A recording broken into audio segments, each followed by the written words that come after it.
G'day, guys, and welcome to Warrior by Design. Like always, I said I'm going to get some people on here that have been there and done it. And like all our episodes so far, we're really wanting to focus on what we need to do to get to where we want to go, right? And what we want to do to get to the point of knowing how do we achieve what we want to achieve. It isn't always a fantasy stuff. It isn't always the glamour and the glitz. Why that's all existing, why it's all achievable. It's how we get there, right? So I've got Lewis Huckstep here with me today, who's 24 years of age. This man has done so much in his 24 years. It's amazing. So he's an entrepreneur and a mindset mechanic, right? He first started the fitness industry when he was 18 years, when he started working for free for 2.5 years to learn, develop his own skill and mindset, right? Then he purchased his first franchise at the age of 20. Within 6 months, he opened his second franchise and then acquired a third franchise at the age of 22. He's doing 7 figures a year in revenue at the age of 24. I believe that's still continuing, mate. Yep. Beautiful. And he's since moved into the space of mental health, which is, that's where I'm at, guys. So he's a mental health coach as well. And he's basically allowing people to free themselves from their mental limitations. His purpose is to help people transform mentally, emotionally, and financially. So like I talk about, guys, this holistic view, it's not necessarily just focusing in one area. He's working with people in all areas to be able to come to that holistic way of being, right? So thanks so much for getting on here, Lewis, and having a chat with me and the guys. Mate, thank you so much. I look forward, and hopefully I'll share something, whether it's a story or a skill or a tool or a tip or just anything that you and me dive into over this conversation goes, and just hopefully add some value. I think it's awesome meeting someone like you who's really committed to helping others first, helping yourself first, and then helping others. So hopefully we add some value here today.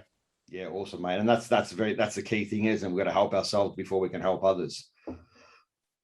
So Lewis, what I'd love to sort of, I suppose, tap into is, how did you come to a place in your life that you, at the age of 24, are able to achieve what you have, right? Because you would have had to, I would imagine you would have had to come some obstacles of what society says you can and can't achieve.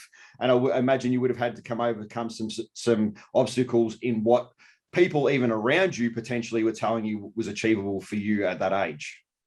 Of course. Well, I guess where to start with that, and just to give context, guys, everyone is still on their journey. I'm still on mine. I just got off a mentor call 2 minutes before we jumped on this one, and I just had a big cry. I just let go of some stuff on my call. So whenever you look up to someone, you generally put yourself down and you think like, oh my God, I'll never be there. They're perfect. They've got all their shit together. Most people that you look up to are still figuring their shit out, are still working on it, still learning, still sharpening the saw. So I guess where I generally start with my story is I'm from a little island between here and New Zealand. So Australia and New Zealand, it's called Norfolk Island, if anyone's heard of that. It's very, very small. The population was like 2,200 when I was there. Now it's down to like 1,700. So it's a very, very small. I got diagnosed of Asperger's when I was quite young. It's socially awkward, can't learn, can't read, can't write type of thing. So I was given those labels, and I'll come back to that later. And I was given those labels when I was young. And when you're that young and you don't know the tools, you don't know the emotional skills and tools yet, it really hits hard. It hurts. And it's, and I guess fast forward the main, chapters of my life, I was really sporty growing up. It's where I made friends. It's where I like to achieve. We moved to Australia following a footy, career. Wasn't meant to be. I got a lot of injuries, and towards the part where I transitioned out of, I was contracted with a couple of NRL clubs when I was between the ages of 15 and 18. And when I was 18, I was in year 12, and I had an incredible teacher, or multiple incredible teachers at school, who really went over and beyond to help me. Like, they mentored me or tutored me for free, mentored me, trained me, like used to meet me at school, before school, and train me in the gym to help me, and for free, because I didn't have the money to afford that. So I had just people who did incredible things for me, and that made me want to do that for others. It's like, I want to be a teacher, and just like you, because I'm sure we've all had shit teachers at school that don't do a great job. So I repeated year 12 with the intention of being a high school teacher and then a personal trainer during the holidays. That was like my life goals back then. And then I got into the fitness industry. I started to progress in the fitness industry when I was in the second year of my year 12. And I got introduced to the franchise that I'm involved with, PLC. And then I got introduced from that into personal development. Tony Robbins was the first personal development video that I got into Robert Kiyosaki, then got into like the deeper DeMartini, Joe Dispenza, just got really immersed in that personal development realm. And I loved it. I absolutely loved it. You learn things that you don't get taught at school. You get taught things about your emotions, how to regulate, how to control how you think and feel, how to overcome those labels and those traumas that you go through growing up, and learn how to balance things out, how to see the perspective of both sides. And long story short, I worked for free for 2.5 years at the gym. I then actually purchased half of that business when I was 20, as you said at the start. Then moved on to my second and my third. And honestly, during that growth, I grew too fast, I expanded faster than my skill set, and I got really humbled. And my businesses were struggling. I was trying to honestly impress people on social media and be that kid running gyms, changing the world, being an epic entrepreneur. Where I was struggling mentally. I was waking up at 4 a.m. I was getting home at 9 p.m. and I was fucking burnt out. And I didn't know what I loved. There was no passion. I wasn't waking up passionate about what I was doing. And I actually sold one of the businesses last year. So pretty much this time last year, I started that process in November 2020. So I've got two at the moment that are really doing very well, very profitable, and they run without me. And then I can do my passion, which is actually the coaching and the mindset side of things as well. And now I'm helping people work on their own stuff. I guess similar to yourself is you've, like I said at the start, helping yourself and helping others.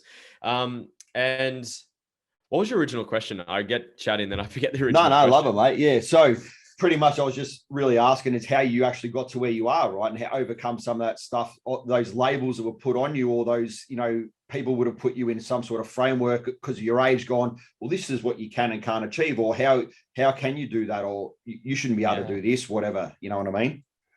Yeah. Okay. Well, I guess when it comes to the age things, it's just start younger.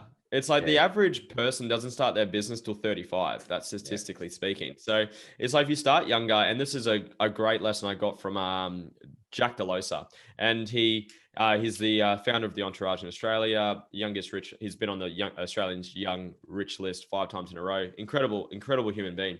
And he uses the term. It's like, people have an expectation when they get into business, or they've got this fantasy that you're going to start a business and you're going to make $1 million in 12 months. So you're just going to make all this fucking money. You're going to have all the cocktails all on the beaches, and it's just sunshine and rainbows. And it's like, people don't understand, like, you need to, just like an apprentice, when they go to learn a trade, there's an apprenticeship you go through. There's an apprenticeship of being an entrepreneur. You need to learn the skills. You need to learn sales, marketing, leadership, hiring, firing, systemizing, whatever it is your business model is. It's like you need to learn those skills, and it takes time. So I guess that part on how I've done it, I guess, a bit younger than some people, is just start earlier. That's as easy as that sounds. It's like, get started on your dream earlier, because if it's going to take you 3-4 years to fuck it up and learn, you'd rather do that when you got the time, when you're younger, than having to make up for that because you're too busy living the dream and trying to impress people, or doing shit that you don't love, or hanging around the wrong crowd for an extra 10 years. Is really listen to yourself, get clear on what it is that you love, get clear on your values, which is something I preach a lot to people. Work on yourself. The first couple of years in business, I made fuck all money. I really did. I actually made a little bit of money, but I found a way to get rid of it pretty quick. It's work on you. Your business grows at the rate that you grow. Your life grows at the rate that you grow. So just always put in the work and always work on yourself. And I guess some of the key points that I experienced in my growth, it was depending on the mentor that I was working with. Kerwin Ray completely changed my business life and my leadership life. DeMartini is probably my biggest mentor at the moment in terms of working on your own shit. And that's probably something that I'll touch a bit on in this podcast. But just make that decision that you're going to work on you, and that takes time, and it's messy. You're going to cry, you're going to be angry, you're going to share that emotion. But if you've got things that you haven't worked on, but you just avoid it and put your head in the sand about it, it's going to continue to affect you until you face the music, until you actually put in that effort and work on that. And yeah, anyway, and that's where I guess where I am now, where what I Yeah. work on now is helping business owners. So I've got some business clients where I actually present to their team of employees, and I teach emotional skills, emotional tools, and to help them get clear on themselves, understand who they are, what inspires them, then create a blueprint for an inspiring life, and then reverse engineer that so they've got something to fucking be excited for, to wake up to. And that pretty much leads me to today, where I'm doing podcasts like yourself, connecting with amazing people, sharing my content, sharing my purpose, my mission, and just helping as many people as I can live an incredible life. Because the thing that I'm most passionate about is I truly believe everyone can. You just need to obviously make the decision that you're prepared to put in the work, and you need to know the tools. You need to know the skills. You need to be educated on what it is that you're doing, because you're doing the best with what you've got. So if you don't have those tools and those skills and that experience, then you're just going to, again, keep doing the best with what you've got. So being able to just share that education and share those lessons with people that I know make really, really significant impact on people's lives. So Yeah. that's, invest in yourself is a summarized version of that. Do the work, read courses, mentors, there's podcasts like what you're doing right now to the guys listening. Just continue to work on yourself. It's a never ending chase. Yeah, and that's the amazing thing, Lewis. Like I kind of like if I look at myself, like I'm 40 now, just under double your age right now. The amazing thing I can see from me looking at you as a person or another human being is what I think is more amazing than anything, is we kind of measure success is like you are a successful businessman, right? At the age of 24, which is amazing. What I see more is a successful human being that is able to learn, adapt, and teach themselves what they need to be able to achieve what they want in life, right? Now, those skills isn't something that we're necessarily taught from a young child growing up to being, an adult that needs to go out in the world and make something of themselves, apparently, So what I see is more impressive to me, and I think potentially, some of my listeners is someone who's at the age of 24 who's able to have this mindset, be open enough to be able to explore who they are, challenge who they are, and actually adapt to what they require to achieve what it is they want to achieve. Now, and you're helping other people do that, right? You're helping, because I kind of have a little bit of a saying myself, which is explore, create, and be, right? Exploring what we need to, create what we want to be who we want to be. Now, I see you at the age of 24 helping other people achieve that. What is your take on the importance? Obviously, there's important, as you said, there's an apprenticeship in being an entrepreneur, as in we need to learn business skills, we need to learn marketing skills, we need to learn who we are, we need to learn what we want to achieve, we need to learn who we're targeting, all these type of things as an entrepreneur. But what do you see, if you look at yourself and your journey and those that you work with, more important as the foundation? Working on this, getting all this right, and then learning that apprenticeship? Or would you see there's a bit of a 50-50 approach? It's definitely both. If I had to lean more towards one, it would be the personal side of things. I think you're on the same page as me there. I did a presentation for a business a month or so ago. It's like, take care of yourself and the business will take care of itself. And it's like in my businesses, I fucking hate businesses that have the I don't know, the rule, or I don't know if it's a rule, but the unofficial rule: don't bring your shit to work. Like, leave your shit at home. It's like, no. Bring your shit and feel safe enough to bring your stuff to work, so we can work on that together, so it doesn't hold you back. Because at the end of the day, your personal life will affect your professional life. If you've got troubles at home, if you've got troubles in here and in here, that's going to hold you back. That's going to limit your ability to communicate. You're going to be more susceptible to being triggered by things, which will affect your communication, which will affect your sales, which will affect your decision making.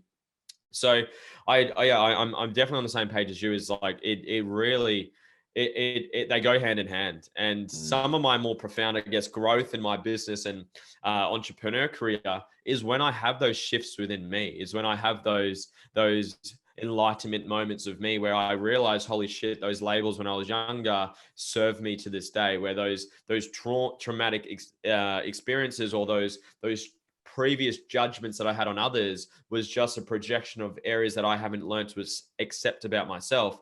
When I have those little light bulb moments and I have those tears of inspiration and gratitude, that's when it's like everything just seems to be progressing. It's like, well, the system of the sales hasn't changed, the marketing strategy hasn't changed, the service hasn't changed, but I've changed, and now the business is getting better. Like it's the untangible things that some people don't necessarily graduate to or sorry like move towards, is because they want to see a practical system, they want to see a practical marketing plan or whatever to work on their business. It's like, mate, work on you. Like what it's like, I can see you're really tense and stressed, and what I just said there just triggered something in you. Where's that coming from? You got triggered by you're getting really frustrated right now because someone's not seeing what you see. Why are you getting frustrated? Why aren't you seeing and regulating your emotions and seeing where this person's coming from so you can communicate on their level?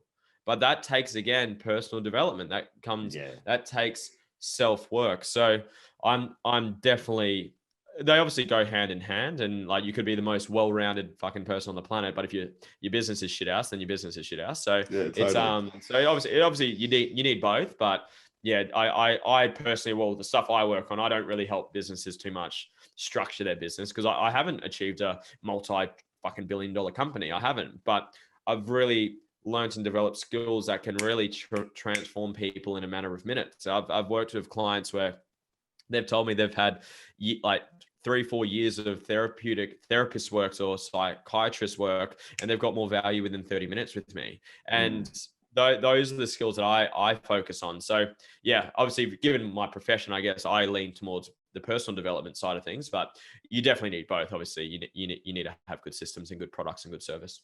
Yeah, it's awesome. Actually, sounds like we're very similar, mate. More than I thought, because even that thing you said about triggering, that happens with me and my clients all the time, right? Because clients will come to me and they'll say, all right, so what's your structure? What's your plan? What's, what are your pillars? What are your whatever, your step fours? And to me, I say, I'm sorry, guys, you're all individual. We need to discover what that blueprint's going to be. We need to discover what that's going to be for you. We need to discover what, we do have, obviously, there's common things that we might look at or potentially talk about or whatever to be understanding some things for ourselves. But I find that, people find that so triggering when you actually say to them, well, there is no set plan. Sorry, guys, it's something we need to work together, because each individual person has their own individual perspective on how they want to achieve something or what they want to achieve, right? And for me, it's about diving into that, that tool bag or that chest and going, okay, sorting through what do we need for this person, right? What's going to help support this person in this moment. What has your experience been with that type of thing? Specifically in what area? Well, and I only ask that because I can answer that in a couple of different angles. So just so I can yeah. So specifically, what I'd be focused on is when you're actually working with clients or whatever, and you're actually working with them on a one-on-one basis. What have you found to be most challenging for people in relation to not having complete structure? I guess just to be transparent, I don't work too much in terms of structure with businesses. Like I said, I work more so with the personal side of things. So definitely a little bit of structure, like structuring in, I guess if I could answer that question now, when I work with someone, I obviously ask them specifically what they want help with. I'm a non-pressure sales person. It's like, look, tell me specifically what you want help with. And then I'll ask questions to how that's affected them right now and how that's holding their life back and what's the cost of not solving that. And then when I get to the point I can work with someone, first thing I always work on is getting clear on who they are, getting clear like what is intrinsically inspiring to this person. So like a thing I say quite frequently is like the need for motivation is a symptom of an uninspired goal or something that's not inspirational to you, because motivation goes up and down. We've all had moments where we want to take over the world and then fucking an hour later we don't want to. We've given up on the goal. And it's like, that means you've set a goal that's not congruent or aligned with your intrinsic values that inspire you. Because it's like this podcast, I don't think anyone would have held you accountable to jump on this podcast today. You wanted to jump on this podcast because it's inspiring to you to teach, to connect, or for whatever reasons. So that's first thing I do is like get clear on you. How do you have it's like this ties into self-love and self-value and confidence. Like, if self-love or self-value, whatever term you use, comes from doing what you love and putting yourself first. But the challenge is most people don't know who they are. Most people, Yeah. they put on a mask or a persona or they put someone else's values on top of theirs, and they go out partying on the weekend, not even because they want to, but it's because everyone else is, and they feel pressured that they're not going to be part of the group, or they go out and do that. So that's the first thing I normally work with people is get clear on their values. What is it that is, who are you? Like, who are you? What do you love? What inspires you? In terms of structure, I make sure you structure that in to your week. Like, I have structured learning time where I sit down and read. Like, there's outcomes on my outcome board for the week to read 75 pages. I'm currently doing Joe Dispenza at the moment. And it's like that might sound lame or boring to some people, No. but that's my highest value. My highest value is learning, and we might tie it into later. It comes from your values come from your voids. I told you what happened to me growing up. I got labeled dumb, stupid, couldn't learn, socially awkward. My highest value is learning. So your voids or perceived voids create your values. So it's like money. Money is my third one. So learning, teaching, and wealth creation is my top three. We were very, very poor growing up. We had a lot of pain financially. So that void becomes now a value. So I get clear on what are your values? What is it that intrinsically inspires you and gets you excited and enthusiastic about life? And make sure you prioritize that. Because if your calendar is not filled with high priority actions that inspire you, it'll be filled with low priority distractions. And that's from D Martini himself. And it's like, if you don't have things on your calendar set there, because whatever doesn't get scheduled doesn't get done. If you don't schedule in time for you to put you first, to fill your cup, to light you up, to do whatever it is that you need, then you're going to put other people's values on top of yours. And then you're going to feel shit. You're not going to be inspired. You're going to lack motivation. You're going to be distracted. You're going to not love yourself. You're not going to be confident. And it's just a whole cascade of other issues come with that. So when structuring with clients on a personal level, I make sure they structure in their week. Structure them. Great. So your highest value is health. When are you training this week? Or your highest value is nature. You love nature. When are you going to be in nature this week? When have you scheduled that in? Your highest value is family. When have you structured in family time? And some people might be, oh, I'm not going to structure that stuff in. Okay, then you're just going to be susceptible to other people's values, other people's priorities, and other people's structures because you haven't structured it in. And when you've got that structure, you're clear, you're excited. I woke up and I had obviously this podcast on the structure. It's like, I wake up, I'm like, fuck yeah, that's my day today. I can't wait to do that. I'm inspired to do that. So that's how I do it from a structural side of things. And then depending on what I'm working with them with, if they're wanting to build a business or something like that, I'm good at giving them the fundamentals. But again, I don't give business advice based on business results I haven't achieved. Like if they want to build a 7-figure business in the fitness industry with gyms, I can show them that, or a coaching business that I'm currently building. But yeah, I definitely don't. I try not to step outside of my my area of expertise. But yeah, structure in a personal sense is what I just said is incredibly powerful if you actually do it. Yeah, 100%, mate. And look, the funny thing is, like I kind of, if I tap into that for myself for a second, so someone who came from such a structured background from the military and special forces training and so on and so forth, right? When it came to my own life, to experiencing things that I want to experience or doing the things I needed to do for me to, to have the things I want in life, I found it so bloody difficult, right? To structure things, to put things in place. Like, oh my God, I have to put something in calendar. No, you know what I mean? Like it was this, there was this huge thing about structuring things within my own life.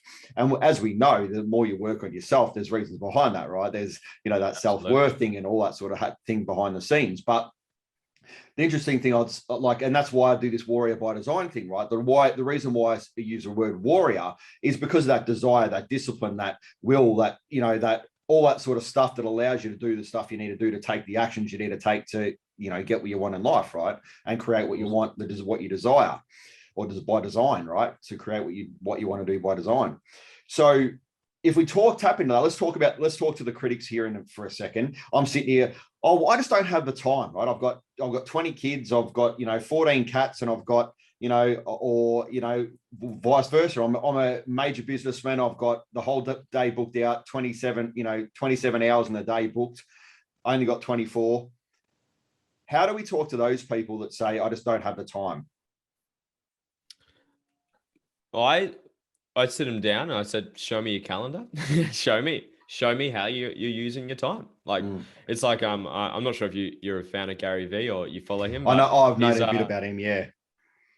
he's the hustle man and all, but he's like he's like the reason I say it because I remember a video of his from like 3 years ago. It's like you say you're fucking hustling, show me every fucking minute of your day. You're saying you haven't got 5 minutes to plan out your day. Show me every second that you're doing. Because from my experience of doing that, I'm yet to find someone who actually doesn't have the time. Like I'm yet to find someone who wakes up off 6 hours sleep, and from the minute they wake up to the minute they go home to go straight to bed, there's no scrolling on social media. There's no distractions of playing games or your phone or I don't know, whatever people distract themselves with these days. But it's that I'm yet to find that. So I'm a pretty simple person. I'm a pretty practical person. It's like, great, show me your weekly calendar. What time do you wake up? What time do you go to bed? What are you doing at this time? Oh, great, you've got 20 minutes here. What are you doing to invest that time? Oh, I just kind of just wait on my phone until I get picked up or whatever it is. It's like, so how can you invest that time better? Are you and prior to that, are you committed to doing whatever it takes to fix this problem? If you're not committed, even if you get a solution, you'll find a problem to that solution. Yeah. So it's obviously making sure that they're committed to finding a way. It's like, hey, look, at the end of the day, if you don't change your structure and you stay working 27 hours a day, stressed out of your mind and whatever, and you do nothing to fix it, my life's going to continue to grow and develop. My life will continue to move forward. I would love to help you though, because if you don't do anything about it, where are you going to be in the next 40 years? How's that going to affect your intimacy with your partner? How's that going to affect your relationship with your kids? How's it going to affect your mental health? How's it already affecting your health? So just make sure they're committed to finding a way, because if you, I'm sure you've had it if you've worked with many clients. It's like some clients don't want the solution. They're actually addicted to the problem. Tony Robbins says this quite frequently. It's like the biggest addiction we have as human beings. It's not drugs, it's not alcohol, it's not food, it's problems. Because those problems define us. Oh, I'm depressed. Oh, I'm bipolar, or I'm anxious, or I'm just lazy. I'm stressed, or I'm just a fat piece of shit, or whatever. Like they say that. It's like, oh, I'm the funny fat guy. I've had clients like that before. So just make sure they're actually committed to doing it. Because again, because some people just look for help for connection reasons and not for solution reasons. It's like, look, I'm not that person who's just going to be a shoulder to cry on. Yes, at some points, but at the end of the day, we're here to solve problems. Are you committed to doing that? Yes or no? No, fine. That's great. Go find another person that you can just cry on their shoulder and they can reinforce your problems and tell you, yeah, oh, yes, stop doing that. Yes, you're a victim. It's like, you're not a victim. Your life is serving you right now. Everything in your life has served you and is serving you if you've got the right perspective on it. And if you're prepared to be held accountable to find that perspective. But most people aren't. Most people would rather not know the truth because they don't want to take that accountability. They don't want to be called out. They want to stay in that loop of feeling sorry for themselves, beating themselves up, getting attention from others. They just want to keep doing that. And that's totally fine. But that's how I do. I go straight to it. I'm like, mate, okay, you busy? Show me. Yeah. Show me, like literally show me the problem. But yeah, that's how I would take care of that. And that's about accountability, right? Because look, I can attest that to myself, mate. I was in this spiral of Groundhog Day in and day out, and it was everyone else's fault, and everyone else was a bloody idiot, and coming from military background, all these bloody civilians and all the shit that was going through my head that was like, the stories and the stories and the stories. Now, when it came to me actually making change was when I decided, well, hang on a minute. What am I going to do? Start making myself accountable for my life and for what's going on in my life, right? I'm going to start making myself accountable. If I don't want these experiences, if I don't want this to happen, what am I doing? What am I doing about it? Stop worrying about, but they're doing this and they're doing that and so on and so forth, and my external environments. And, when I came to a point in my life where I said, well, now, was it easy? I'm not gonna lie and say to go from PTSD, from a place of PTSD wanting to kill myself because of all that backstory to where I am today wasn't bloody easy. it was sometimes day to day, you know, changing something in that day that to allow me to have a different experience, to potentially have an outlook on life that allow me to see things that to challenge what I was believing, to challenge what I was thinking or what I thought was my experience, right? Because I think, you know, while I suppose the everyday Joe, why if you're not living in real dramatic trauma and still had trauma in life, I think anyone can say they've had trauma within their life or grief or whatever, sadness, so on and so forth. But to move past something that you would see, like if we're talking about, you know, some real serious traumas and, you know, illnesses and diagnoses and all these sort of things, while I still see there's a path forward, we need to come to that place of being able to see that for ourselves, right? And challenge what we're being told too, because I know I was being told, like we talk about the labels and all that sort of stuff with PTSD, that's your life, mate. You've got a brain scar. It's a brain injury. You know, doctors, all types of people are telling me this was your life. Pretty much get used to it. How did you work through that? I'd love to know. I don't know that story. I'll flip the podcast around. How did you work through that? Yeah, look, mate. So, look, as I said to you, mate, it was a day-by-day thing. Like I had things like assistance dogs. I went to certain different courses. And why did I do all this? If I'm honest, it wasn't for me at the start. At the beginning, it wasn't for me. It was for my children. It was for my wife, to keep my relationship, to keep my children. To try. When I first started working on things, it wasn't for me. I still at that point was like, oh, you know, whatever. I'm just trying to go through the motions to try and do things, right? So, but what I did was I kept trying. Now I tried psychologists and psychiatrists and courses, and you know, these were government courses, and I did the assistance dog thing, and I did all these type of things. Like I joined, you know, I was part of a bike club for a while, and I did the bike club thing and all that type of stuff. But what I did was kept moving forward. Now, were they all 100% down the line taking me to my path? No, there was some jagged edges and some cross and forward and back, but I kept finding that center. And what's the next thing? What's the next thing? Now, why I started this podcast was to try and support people and not having as longer as experience as I did to move through that, right? To find that light, to find that direction. Why I started this podcast was to allow people to potentially not experience it in as deep and as in the deepest darkness that I did, and to find that way forward as quickly as possible, right?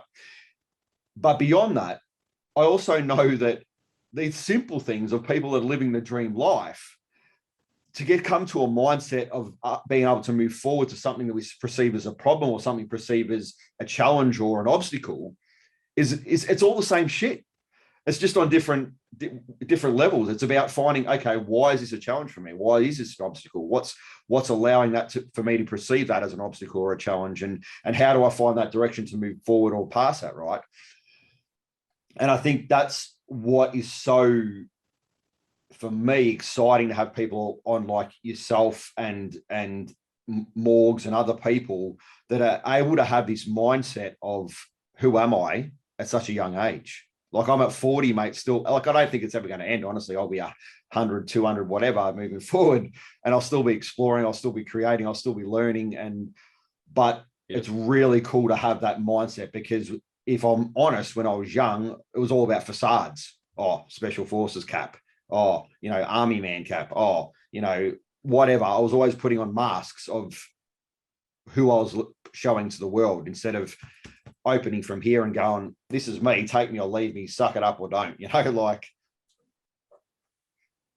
Awesome, man. Thank you for sharing. Mate, I'll end up asking like 10 other questions on that. Mate, you've got an incredible story, and you've got a gift to share to the world. So, man, that's incredible. Thank you for sharing. No, thanks for asking, mate. So if we go back to what I was saying in relation to those type of people that, you know, that are going through some of that struggle and going through, we've already said that it's about, you know, let's make ourselves accountable, right? How would you best think, or how would you best say serve someone to have that accountability? Because let's be honest, I said to Morgs this the other day, right? Because I work with Morgs through podcasting and so forth. it's great having someone on the other end of the line to keep you accountable. But what about when you got the leash for yourself, right? Or you're holding the reins yourself, and you got to keep yourself accountable. How would you best say that? Cool. That's a good question. So it's getting so clear on your vision, getting well, first values, like I said, like what are those areas in your life that intrinsically mean the most to you? Because then you're wanting to do it. Because if you're ever doing anything you don't want to do, you're pushing a rock uphill. So get clear on what you love, structure your day around that. And there's the 3 Ds in life. You do it, you don't, or you delegate it. And then there's a fourth one, because if you want to, you do it because you want to do it. If you don't want to do it and you don't have to do it, don't do it. If you have to do it, but you don't want to do it, but you can delegate it out. And then the last one, you don't want to do it, but you can't delegate it, like such as health, like training. As far as I know, you can't delegate burpees just yet. I'm sure there's a way in the future. I love that. I'm sure there will be there's be some company that invents that, but you can't delegate that. So, and that's where you link it to the things that inspire you. Like I'm in the health and fitness industry and have been for many years. And it's like some people don't like training. Like some people just don't enjoy it. Like, and then it's like when people say, I'm not motivated. Bullshit. You're just not motivated to do some things. You're very inspired and motivated to do other things though. It's like you might not be motivated to train, but you're motivated to hang out with your kids. So like, so to I guess work on that. So maybe you don't even need as much as accountability, but I definitely do believe in accountability as well. But get clear on a vision, get clear on your values, get clear on what it is that you truly fucking love. Then get clear on your vision, and the magic is in the details. Like, what is the vision? Like, say, for example, family is a high value of yours, and it's number one. It is for a lot of people, or it's important for a lot of people. It's like, what's the vision you have for your family? And most people are like, what the fuck do you mean? What's the vision you have for your family in the next 10 years or 20, 30 years, whatever? What's the vision you have for your family? You wake up, what house do you wake up to?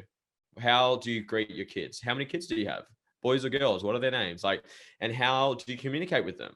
What relationship do you have with them? How do you spend your time with them? Do you have the time to go to their sporting events or their rehearsals or whatever that is? Like, what is the vision that you have in that area? And then and literally to the point where you get so detailed, again, you get so fucking excited and inspired, and you want to do that very thing that's going to get you there. And then again, you'll come up with those list of action items. You've got to do that. I need to make some money. I need to start a business. I need to do this. I need to whatever. And come up with those list of things. If you don't have to do it, stop fucking doing it. Stop putting other people's values on you. You don't have to. Family's not a high value of mine. It's not on mine. Doesn't mean I don't love them. I still love them. I'll be there whenever they need them. But I don't need to hang out with them. I don't need to talk to them every 2 seconds. I call them once a week just to check in.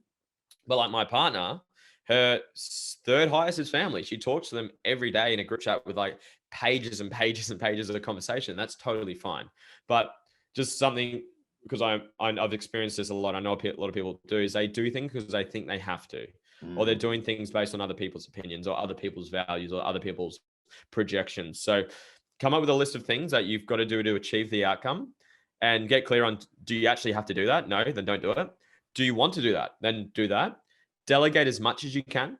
And then if you can't delegate it and you have to do it, such as health and fitness, and I'm sure there's some things when you start a business, you're wearing all the hats, you're wearing the marketing, you're wearing the sales, you're wearing whatever. Link those activities to your highest values in life. So it's like, I do this in the health space specifically a lot. It's like your highest value is being a dad or being a mum. How is looking after your health going to improve or benefit your ability to be a mum or a dad? Is it going to make you a better role model? And how does that, and then what's the benefit of being a better role model? Great. Is it going to give you more energy? If you've got more energy, how's that going to make you a better dad or a better mum? Great. What's the benefit of that? Are you going to have a better mental headspace? Great. So you're going to be more patient. You're going to be more enthusiastic. You're going to have more energy to go do things with them, and get them to list out as many benefits as you can. Because in your brain, if you're seeing like those diagrams of brains, you've got all those connections and neurons that are going through there, and you've got those pathways, and every time you use it or reactivate it or link benefits to it, it gets stronger. It's like conduit around a wire. The more benefits you link to it, it's like, and this is a slap in the face to some people as well. Anything that you do in life, good or bad, and there's no such thing as good or bad, but whatever you perceive as good and bad, whatever you do in life, you consciously or subconsciously link more benefits to that or see more benefits to it. Like going to the gym. If you don't go to the gym, it's a fucking I feel embarrassed. I don't know what I'm doing. I'm sweaty as fuck. It's a waste of time. And they'll give you all the negatives. What's the benefit of not going? I get to stay at home. I get to watch TV. I get to eat chocolate. And they've got all these benefits to it. So that pathway of should I go to the gym or not, the not is stronger than the yes. So make those wiring of doing the things you actually want to based on your vision for your life, make them as strong as possible. So you don't need as much accountability.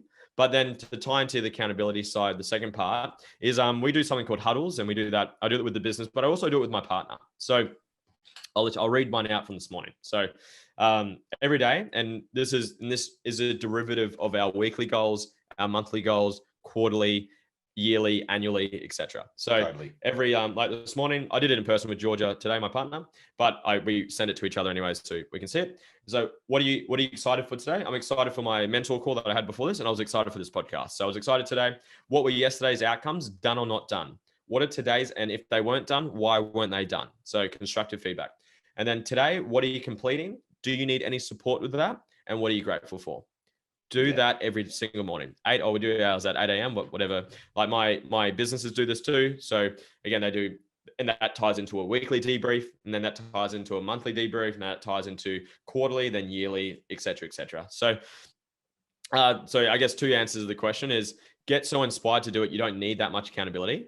And then physical accountability, that works really, really well. Just a weekly check, a daily check-in. Yeah. What are you doing today? Because at the end of the day, fuck, if I didn't have that, I would be lazy. I would find excuses. I've got a sausage dog. I'll play with him outside. I'll just get distracted, whatever. It's like, no, I said I've structured in learning time. I'm going to read 30 pages today. And I've told someone publicly that I'm going to do it. So just that the effect of social pressure, which is what you create, it's intentionally creating social expectation, which is a good thing in this case. It's telling someone you're going to do that. If you go tell the whole world that you're going to go lose 5 kilos, 10 kilos, and everyone's heard you say that, is that going to create a little bit of self accountability because you've told so many fucking people? Absolutely. Yeah, totally. Yeah.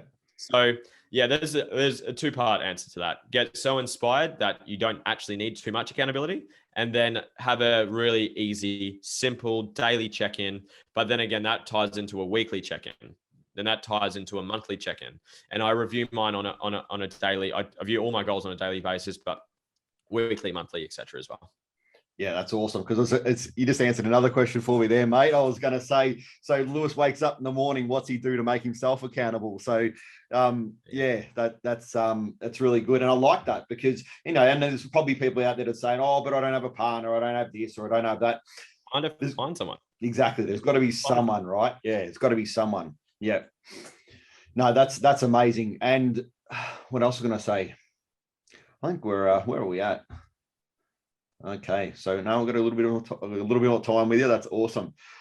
And look, so what, as you were saying, I think that inspiration is a huge thing, right? Because even for myself, if I look back to, doing special forces training, where I would say I was definitely at an athlete standard, right, with my fitness and everything else. Now, was it accountability? Well, I was in the army, so definitely that was there, 100%. I had a lot of people pushing me and other things as well. But what was more important to me was the inspiration for myself and the belief I have within myself that I'm going to achieve this. I want to achieve this, and where I was going with that, right? So that's huge, right? The inspiration was massive, because you're right. If you have no true inspiration to do something, if someone like they're on the podcast today, listening to us going, oh yeah, I've got to go work out because I know I've got to lose weight and rah, rah, rah.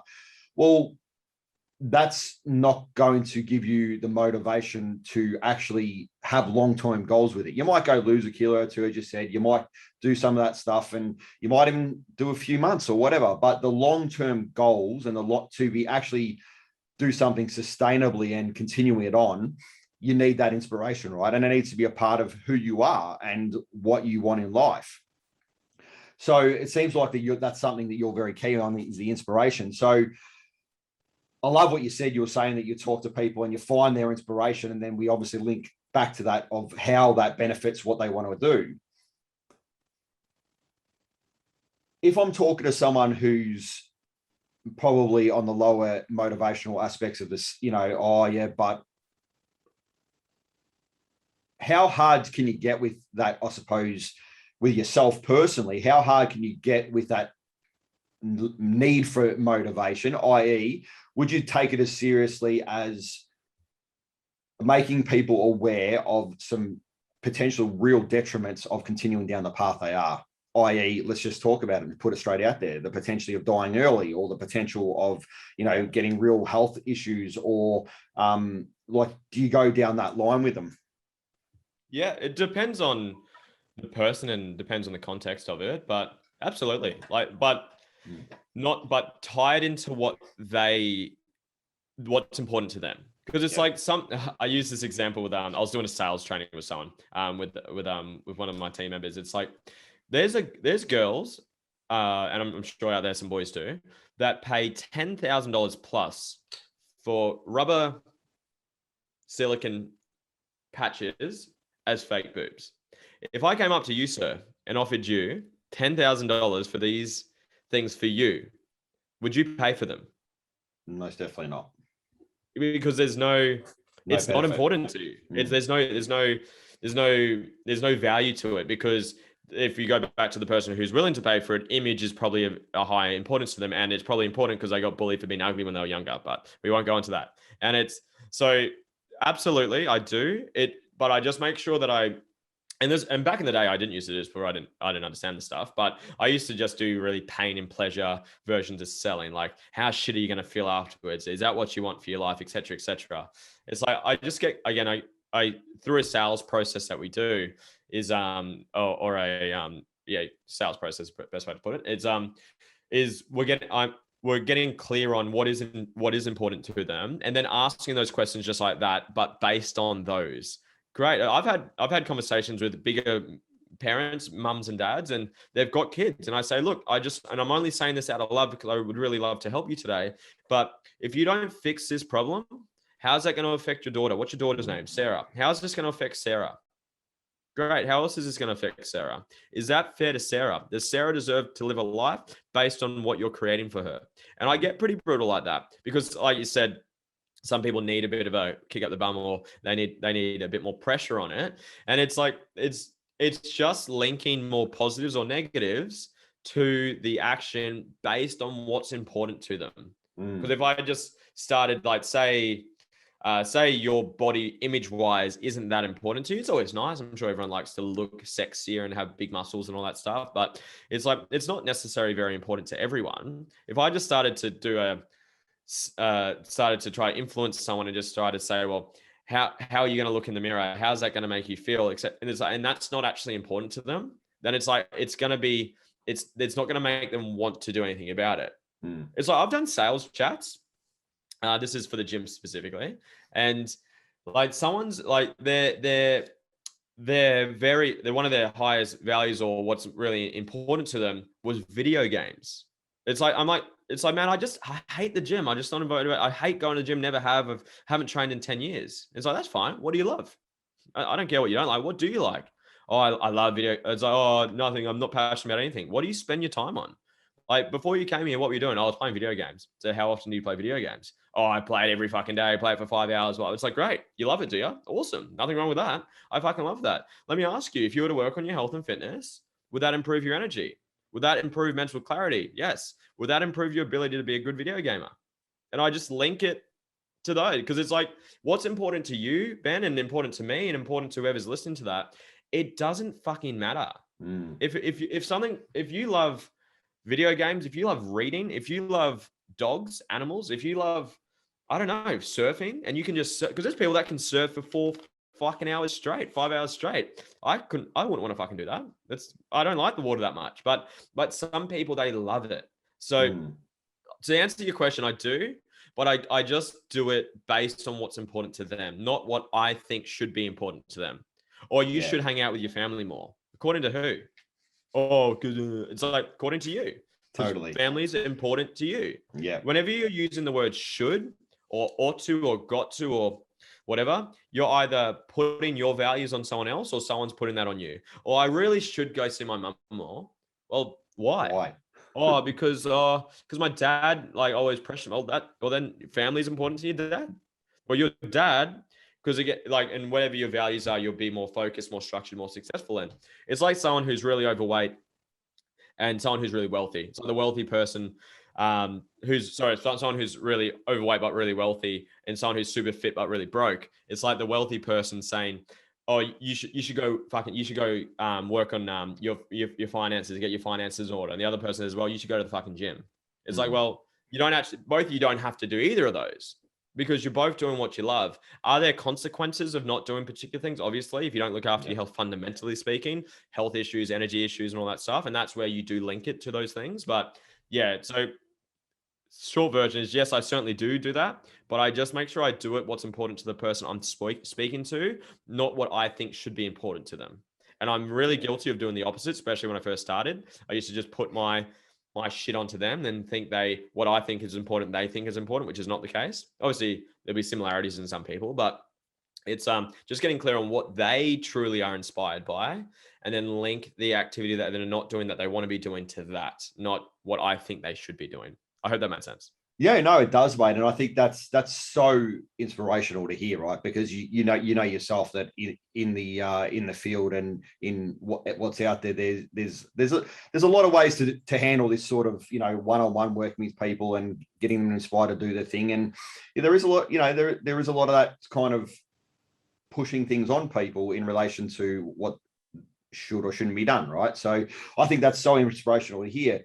What I really got from that was